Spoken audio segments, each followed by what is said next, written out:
Welcome to Amateur Decorating Like a Pro. Now, this particular series was inspired by a viewer who responded to my favorite organized space, my kitchen drawers and my kitchen island.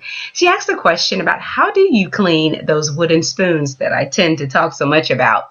Well, I'm going to show you guys today, right out of the gate, the very first video that's a part of my spring cleaning frenzy is how to clean wooden spoons and cutting boards. So let's go to work. Now, all of these cleaning items come directly from the Dollar General, with the exception of this old t-shirt that I have here that I've cut into strips. You've got your dish detergent, bleach, a little mineral oil, and sanding paper. Basically, these are things that I have in my household all the time. Now, a word of caution, never place your wooden utensils or cutting or chopping boards in the dishwasher. Now let's inspect my spoons. Obviously, there's a little fuzzy area around the edge of the spoon. That comes from normal washing and wear and tear over time. And I'll show you how to get rid of that in just a few minutes. But you definitely want to look closer and make sure there aren't any cracks in the spoon. That also comes from not moisturizing the spoon regularly. And we'll talk about that in just a little bit. Now, that fuzzy look on the spoon has to go away. So simply take some fine sandpaper and just rub. I'm going to let you see this in its entirety so you'll see just how easy it is. Now, if you don't have any sandpaper lying around, simply grab an emery board. You get the same effect.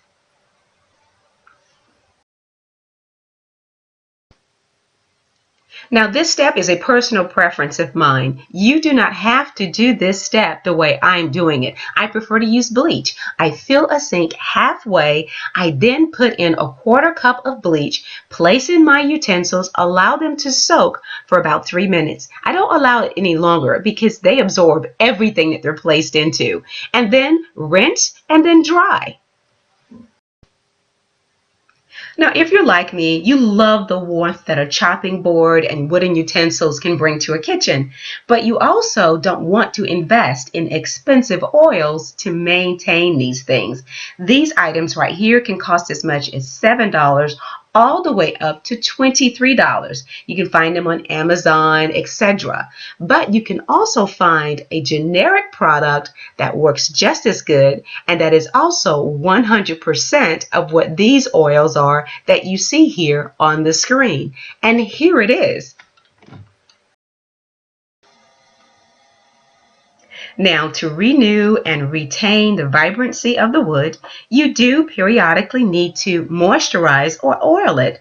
So by simply placing a few drops onto my cloth or a paper towel, if you would like to do that, you simply just brush it onto the utensils. Now, you want to make sure that it is a food-safe oil, and this one is. And it's also used at restaurants, and it basically increases the longevity of your utensils. Yes, it does say laxative on the label, but if it's used in small quantities, there are no adverse effects.